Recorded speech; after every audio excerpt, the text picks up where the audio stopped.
Hello everyone, welcome back to my channel. आज के इस वीडियो में हम एक प्लेन क्रैश के बारे में बात करेंगे। ये स्टोरी मिरेकल के साथ साथ काफी इंस्पायरिंग भी है। So let's start the video. 12 October 1972 Uruguay air force का एक चार्टर प्लेन फ्लाइट 571 अपने निर्धारित समय पे उरुग्वे से टेक ऑफ करता है चिली के कैपिटल सैंटियागो के लिए। इस प्लेन में 45 पैसेंजर्स और क्रू शामिल है, जिसमें से 19 रग्बी के प्लेयर्स, उनकी फैमिलीज और कुछ फ्रेंड्स थे। ये प्लेन 12 अक्टूबर को रवाना हुआ। शुरुआत में ये सफर काफी अच्छा रहा। वैसे तो ये सफर 3 घंटे का था, लेकिन ये सफर 72 डेज में तब्दील हो गया। उड़ान के कुछ टाइम बाद ये प्लेन एंडीज की पहाड़ियों में पहुंचा।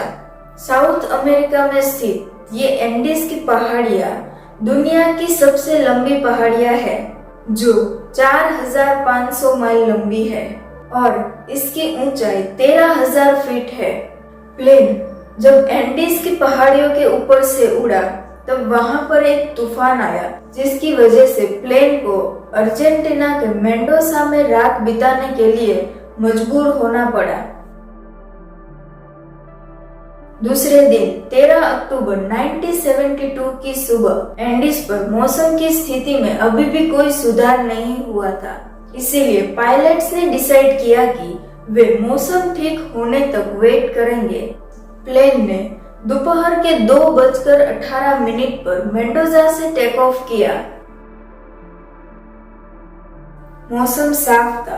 प्लेन के को पायलट ने मालारग्यू एयरपोर्ट पर रेडियो से अपनी सिचुएशन बताई और उन्हें ये भी बताया कि वो दोपहर के 3:21 पर 2515 मीटर ऊंचे प्लान योन पास को पार करने की उम्मीद करते हैं। प्लान योन पास चिली और अर्जेंटीना के बीच ट्रैफिक कंट्रोल पॉइंट है। चिली में एंडीज को पार करने के बाद प्लेन को नॉर्थ की ओर मुड़ना था और सैंटियागो एयरपोर्ट पर लैंड करना था। प्लेन के मेन पायलट्स 29 टाइम्स एंडीज के ऊपर से उड़ान भर चुके थे। ऑन दिस फ्लाइट वे को पायलट को ट्रेन भी कर रहे थे। जैसे ही वे एंडीज की पहाड़ियों में पहुंचे, बादलों की वजह से पूरा प्लेन ढक गया। प्लेन के चारों ओर बादल ही बादल छा गए। बादलों से ढके हुए होने की वजह से पायलट्स ने प्लेन को 18 फीट ऊपर उड़ाया, लेकिन नीचे के एरिया से वे अपना स्थान नक्की नहीं कर सके।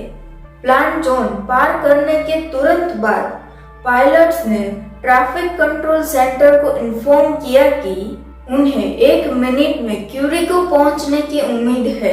आमतौर पर प्लाइचोन पास से क्यूरिको तक पहुंचने के लिए 11 मिनट लगते हैं।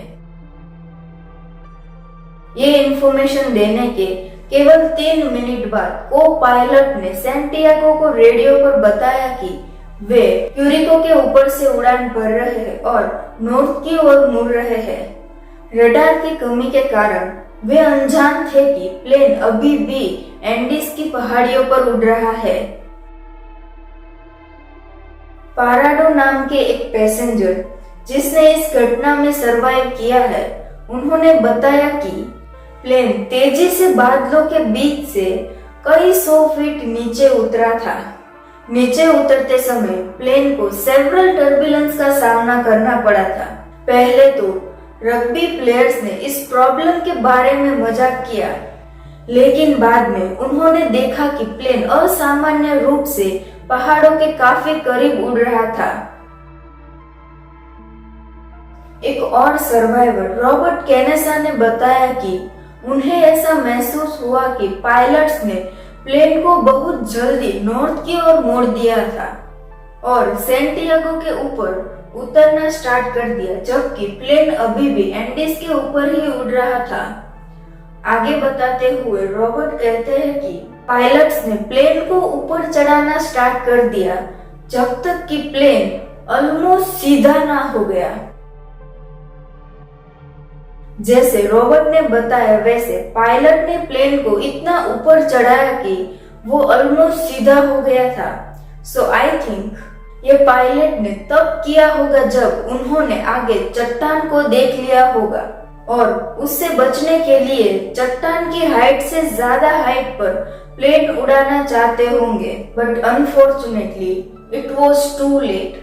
प्लेन को ऑलमोस्ट पूरी तरह चट्टान की हाइट से ऊपर उड़ा चुके थे, लेकिन प्लेन के पीछे का हिस्सा चट्टान से टकराया और प्लेन से अलग हो गया, जिससे प्लेन के पिछले हिस्से में खाली जगह बन गई। जैसे ही प्लेन का पिछला हिस्सा अलग हुआ, इसने सीटों की 2 पंक्तियों को भी अपने साथ ले लिया। घटना स्थल पर मौजूद गवाहों और सबूतों से संकेत मिलता है कि प्लेन 2 या 3 बार पहाड़ों से टकराया होगा। पिछला पार्ट टूटने के कुछ टाइम बाद प्लेन का राइट विंग टूट गया। प्लेन आगे बढ़ता रहा और कुछ सेकंडों में तकरीबन 600 फीट ऊपर चला गया, जब तक कि 4400 मीटर की ऊंचाई पर एक चट्टान से टकराकर लेफ्ट विंग प्लेन से अलग ना हो गई। इसके साथ 3 और पैसेंजर्स प्लेन में से गिर गए। प्लेन 350 किलोमीटर प्रति घंटे की रफ्तार से ग्लेशियर की ढलान से 725 किलोमीटर नीचे चला गया। अब आखिरी बार प्लेन का बचा पार्ट यानी धड़ एक बर्फीले चट्टान से टकरा गया। इस टकराव की वजह से प्लेन पूरी तरह से टूट गया। सीटें फर्श से टूट गई और प्लेन के आगे वाले हिस्से में टकरा गई। इस आखिरी टकराव की वजह से प्लेन के दोनों पायलट्स की ऑन द स्पॉट डेथ हो गई। अब ये प्लेन अपने प्लान रूट से 80 किलोमीटर ईस्ट में क्रैश हुआ था, जिसका पता ना कोई पैसेंजर्स को था और ना ही एयर ट्रैफिक कंट्रोल्स को। प्लेन के क्रैश होने पर इसमें सवार 45 पैसेंजर्स में 12 पैसेंजर्स की मौत हो गई। अब बचे 33 लोग, जिसमें से कई लोग गंभीर रूप से घायल हो गए। रॉबर्ट कैनेसा और गुस्तावो जर्बिनो ये दोनों मेडिकल स्टूडेंट्स थे। इन्होंने तुरंत ही घायलों का इलाज किया और सबसे पहले उन लोगों का इलाज किया जिसकी वो ज्यादा से ज्यादा मदद कर सकते थे। पाराडो के स्कल में फ्रैक्चर हुआ था, जिसकी वजह से वो 3 दिन तक कोमा में रहा। एक और ब्रेव पैसेंजर एनरिक प्लेटेरो, जिसको प्लेन का कोई एक मटेरियल पेट के आर पार हो गया था, जब इस मटेरियल को बाहर निकाला गया तब उनके पेट का कुछ इंच हिस्सा मटेरियल के साथ बाहर आ गया। इतना कुछ होने के बावजूद वो तुरंत ही दूसरे लोगों की मदद में लग गया। On the other side Chile air search and rescue operation को 1 घंटे के भीतर ये सूचित कर दिया गया था कि फ्लाइट 571 का लोकेशन पता नहीं चल रहा है और इस फ्लाइट का कोई अता पता नहीं है। उसके बाद 4 प्लेन्स द्वारा दोपहर से अंधेरा होने तक खोजबीन की गई थी। फ्लाइट की मिसिंग होने की खबर उरुग्वे मीडिया को शाम को तकरीबन 6 बजे मिली। Chile air search and rescue operation के ऑफिसर्स ने रेडियो ट्रांसमिशंस को सुना और ये नतीजे पर पहुंचे कि प्लेन एंडीज के सबसे दूर और जो पहुंच के बाहर है वैसे एरिया में से एक में क्रैश हुआ होगा और एंडीज के रेस्क्यू ग्रुप को भी हेल्प के लिए कहा गया था। प्लेन में सवार पैसेंजर्स यहाँ तक कि रेस्क्यू टीम को भी ये नहीं पता था कि फ्लाइट चिली में एंटर करने से पहले ही अर्जेंटीना में क्रैश हो गई है। दूसरे दिन अर्जेंटीना, चिली और उरुग्वे के 11 प्लेन्स ने मिसिंग फ्लाइट की खोज की। सर्च ग्रुप ने क्रैश साइट को कवर किया और तो और कुछ प्लेन्स ने एक्सीडेंट लोकेशन के ऊपर से भी उड़ान भरी। अब हम वापस क्रैश साइट पर चलते हैं। जीवित बचे लोगों ने अपने सामान से बरामद लिपस्टिक का इस्तेमाल प्लेन के ढांचे की छत के ऊपर SOS मैसेज लिखने के लिए किया, लेकिन उनके पास इतनी लिपस्टिक नहीं थी कि वो इतने बड़े अक्षर में लिख सके कि रेस्क्यू टीम को उनका मैसेज दिख सके। उसके बाद उन्होंने बर्फ पर क्रॉस बनाने के लिए सामान का भी यूज किया, लेकिन unfortunately search and rescue planes द्वारा बनाए गए एक क्रॉस को नहीं देखा जा सका। जीवित बचे लोगों ने प्लेन्स को 3 बार उनके ऊपर से उड़ते हुए देखा, लेकिन वो प्लेन्स का ध्यान अपनी ओर आकर्षित करने में असमर्थ रहे और ना ही कोई रेस्क्यू प्लेन बर्फ के अगेंस्ट फ्लाइट के सफेद मलबे को देखने में सक्षम था। आगे बढ़ने से पहले if you are enjoying my content, don't forget to like, share and subscribe my channel.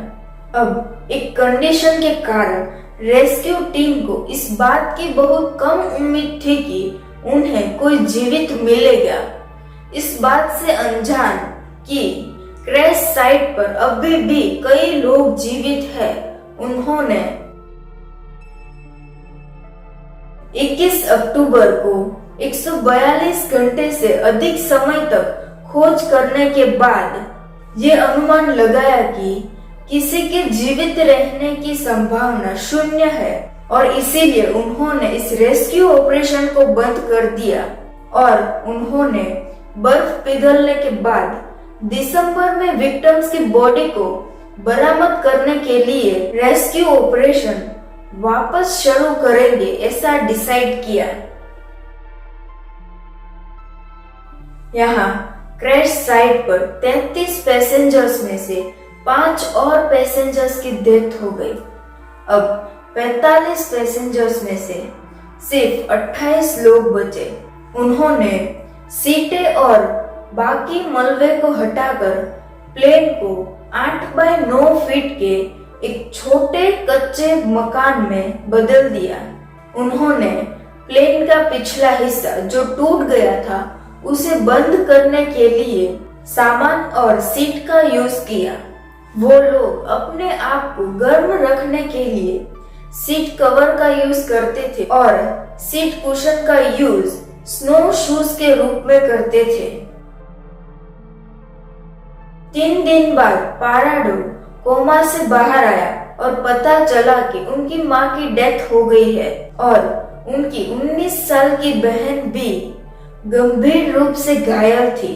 उसने उसे बचाने की कई कोशिश की, लेकिन 8वें दिन उसकी भी डेथ हो गई। अब बचे 27 लोग। इन 27 लोगों को रात के दौरान कठिन समय का सामना करना पड़ता, क्योंकि वहां का टेम्परेचर -30 डिग्री सेल्सियस तक गिर जाता। इन 27 लोगों में से ज्यादातर लोगों ने अपना पूरा जीवन समुद्र के किनारे बिताया था और कुछ ने तो इस क्रैश से पहले बर्फ देखी भी नहीं थी।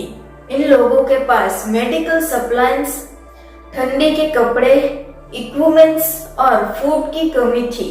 और तो और बर्फ की वजह से आंखों को नुकसान होता है, जिसे स्नो ब्लाइंडनेस कहते हैं।